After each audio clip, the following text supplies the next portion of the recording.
Salamat po. Salamat po at binigyan niyo po ako ng pag-asa. Itatago ko po itong munting piso na to upang magbigay sa akin ng paalala na dapat wag akong sumuko sa lahat ng bagay. Salamat po.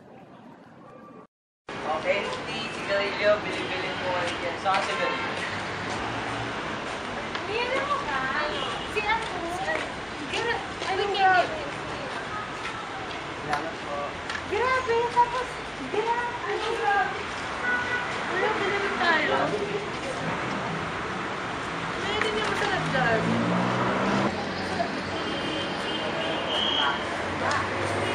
Wow, salamat po yan.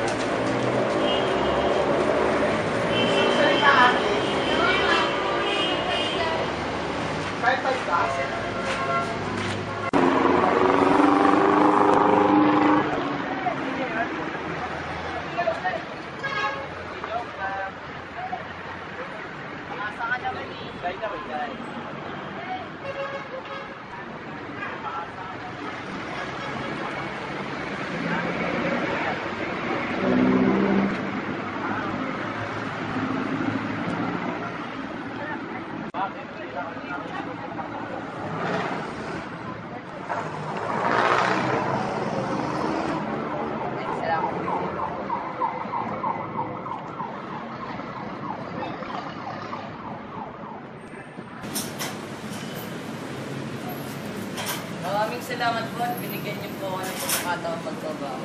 Wala ko naman, siguro gutom ka na. Sige, magbalita ko. Sige po, salamat. Napakasarap naman ang batang iyon. Tuyuin mo na mag-aaral niya yung sarili niya. Nakakaawa naman. Tulungan kaya natin siya kahit mabaon man lang. Mukha namang mag-aaral siya ng mabuti. Malayo nga mararating ng batang iyon. Siguro tulungan natin siya.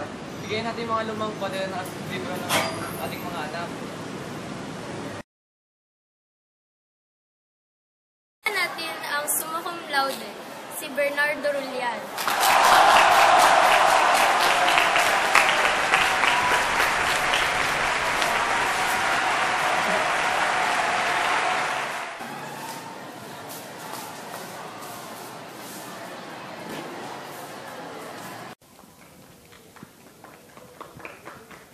Salamat po. Salamat. Nagsimula lang po akong mahirap. Wala po akong panustos sa mga kagamitan ko sa paaralan. Kaya nagbibenta ako ng candy, nililinis ng kotse, nagtitinda sa pagita na simbahan. Lahat po ginawa ko para magkaroon ng pangbaon. Inaasahan ko sana na makapagtapos man lang ako ng high school. Pero hindi ko inaasahang makagraduate ako ng kolehiyo. Summa cum laude pa. Gusto ko magpasalamat sa mga tumulong sa akin. Mga profesor ko, mga kaibigan ko. Si Ma'am Roses, tsaka Sir Alcala. Sumuporta sa akin para makapagtapos ng elementarya.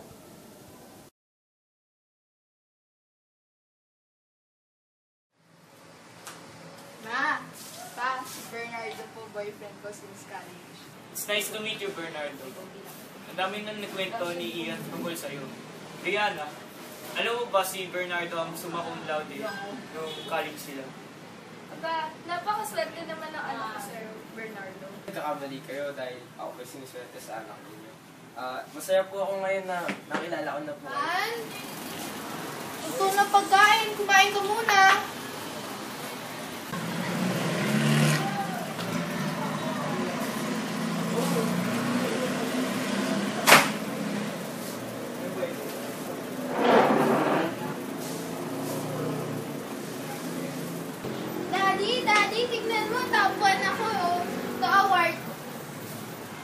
Mommy?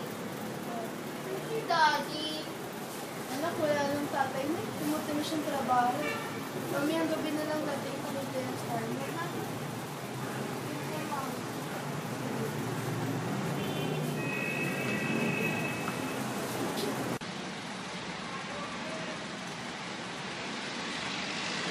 Ma. Gabing-gabi na nga umuwi, hindi pa tayo masamahan sa pagkain. Anak, huwag kang magalit sa dad mo. Alam mo namang busy siya sa trabaho niya, di ba? Anak, babawi yung tatay mo. Puro business na lang iniisip niya, kinalimutan niya na tayo. Hindi nga niya masamahan si Pao sa pagtanggap ng honor eh. Sigurado ako bukas sa graduation ko, hindi rin siya makapunta. Anak! Pusoitos na naman tayo. Eh, wala pa kayang kadalan. Sige, ano wala. Ano? Okay ako. Hindi. Ako. Bakit niya lang kaya?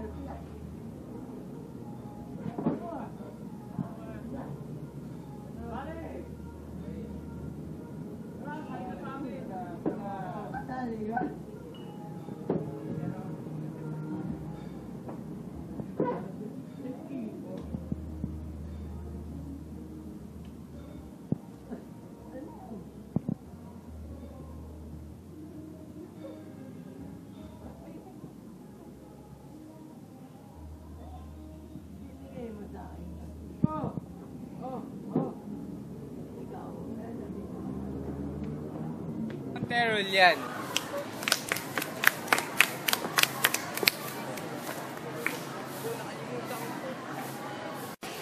Congrats, Kuya! Salamat. Patutupad Nay, siya ang ako pangarap nasunod. mo. Wala pa po sa tatay. Ano? Baka di mo dumating tatay mo sa graduation. Sige na.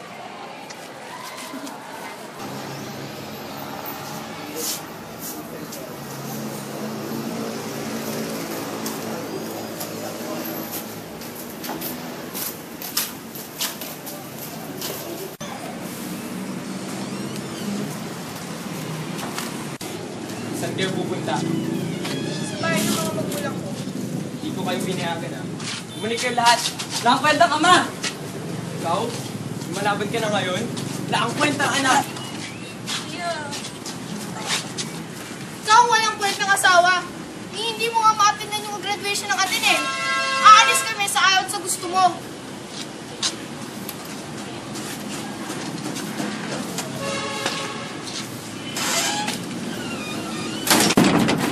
Umalis kayo! Hindi ko kayo kailangan! Pare, sigurado ko ba sa gagawin mo? Oo nga, pre. Sadyang lang na. Hindi ko sa makasusugal. Bernardo, tigil mo na yan. Bakit ba? Nawawalan pa ba ako? Asawa ko, mga anak ko. Hindi mo na nila ako. Yan ang dahilan para paitago yung pera ko. Pera ko to, gagawin ko. Kung anong gusto ko. YOLO!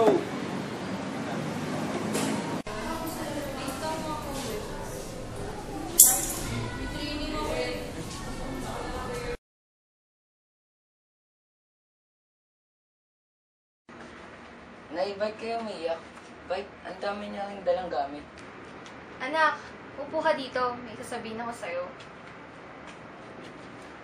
Nay, ito po mga sasabihin niya yung datok. Dato? Ano yun? Sabi po kasi ng guro ko, may darating daw pong araw kung saan magbabago po ang anyo ng katawan ko. At sabi rin daw po niya na kailangan ko daw sabihin sa inyo tungkol dito. Yun po yung datok. Ganun ba? Anak, 11 taong gulang ka na. Malapit na rin dumating yung datok na sinasabi mo. Pero ngayon, may sasabihin akong mas importante. Tungkol rin sa pagbabago. Ano po yung sasabihin niya? Actually, ito isang kwento. Once upon a time, Ano kayo ng boyfriend mo? Okay lang. Pero parang nagsasawa na ako eh. Wow ha? So parang bagay na naman yung mga boyfriend, madaling pagsawaan. Ako, hindi mo pwedeng palaging parang movie yung mga ano eh, relationships eh. Oo nga, di naman ako naniniwala sa love at first sight na yan. Oo, talaga? Oo. nangyayari lang naman yun sa mga kwento Romeo and Juliet. Romeo and Juliet? Grabe, best love story ever yun, no? Hindi nyo naman siguro alam na namatay sila sa dulo, di ba? Ha? Namatay? Oo, namatay. 13 pa lang si Juliet doon, samantalang si Romeo, 17. Ah, ganun ba?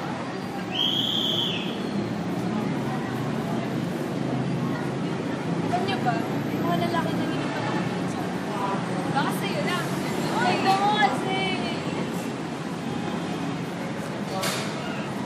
Alam niyo ba, dapat dito sa mga babae na Sige lang.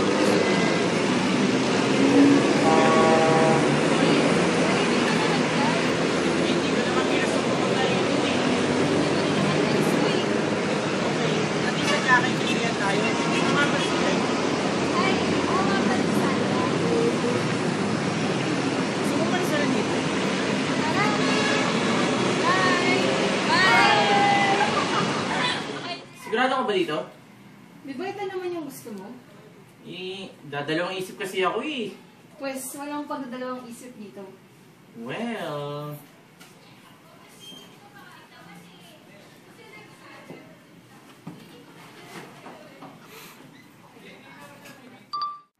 May isang babae at isang lalaki.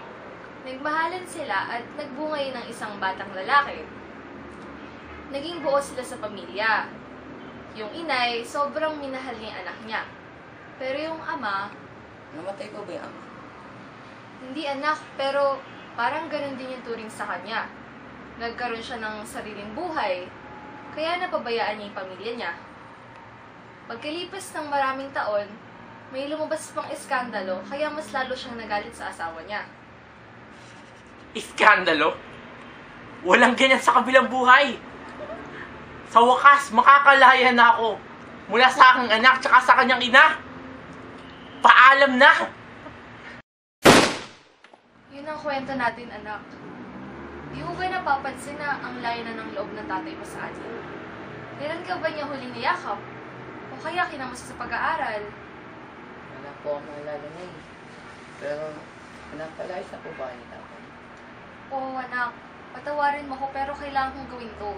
Di kita pwedeng isama kasi hindi ka tatanggapin ng pamilya ko doon. Pero, Nay, Kailangan kong gawin to, anak.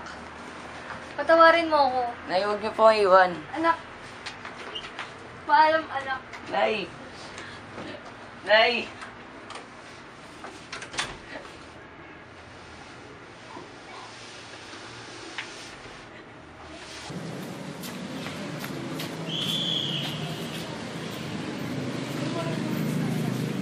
Ano nang gagawin ko? Wala na akong pamilya. Wala na rin mag-aalaga sa akin.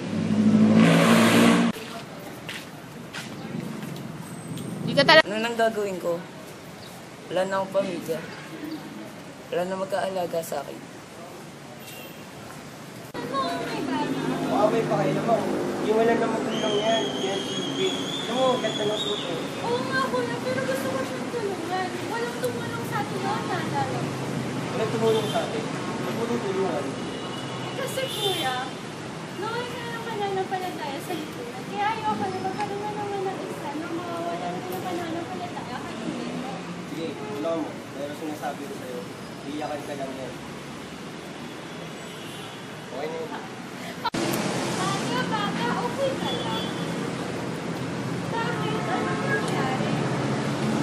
Makamatay ko yung tatay. Tapos, pinalayas lang ako yung tatay. May pera ka ba? Pinagkatago mo siya. Oo, magkapera ko eh. Wow! Alam mo, kasi yung nakuha ng pera, kung alam mo, saan ko ba? Sa bangko. Bangko? Lalo kayo pakialam sa bangko. Paano? Hindi ka, tuturuan ka namin.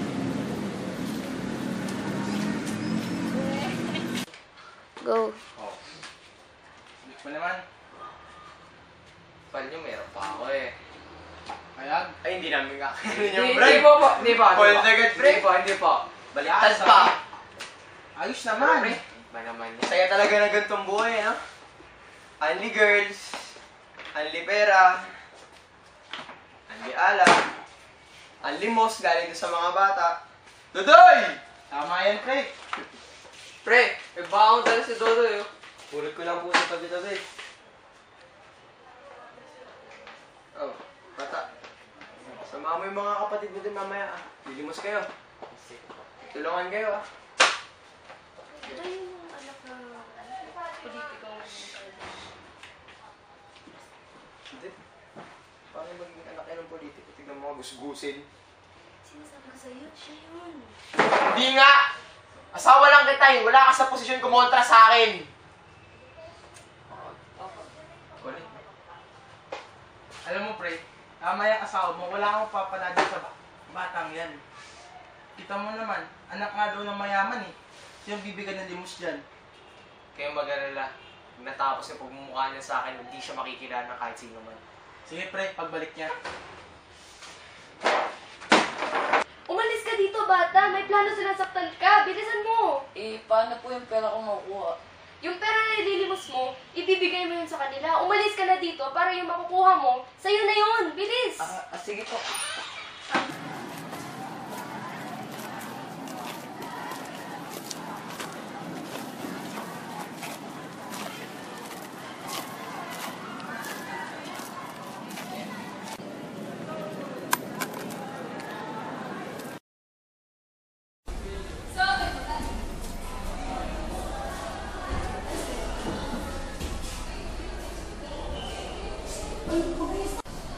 Hindi.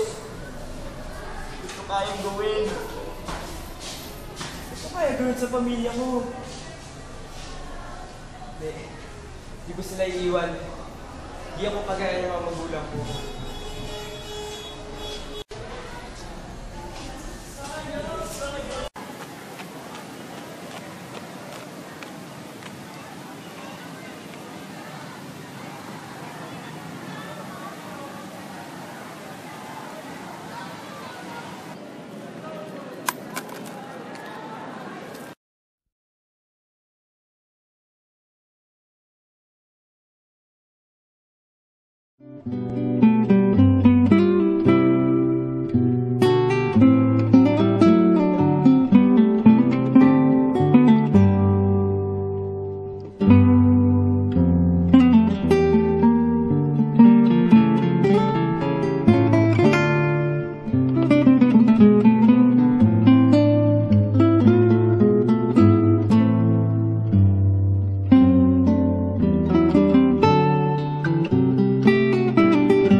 Salamat po. Salamat po at binigyan niyo po ako ng pag-asa. Itatago ko po itong munting piso na to upang magbigay sa akin ng paalala na dapat wag akong sumuko sa lahat ng bagay. Salamat po. Okay, si Garillo, bilib-bilib po kayo dyan. Saan si Garillo? Meron mo ka? Si ano? Grabe. Salamat po. Grabe. Tapos, grabe. Wala, pinamit tayo. Hindi niya masarap dyan.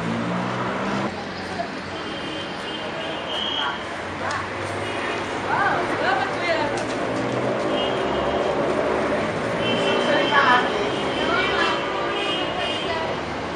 Kahit 5,000.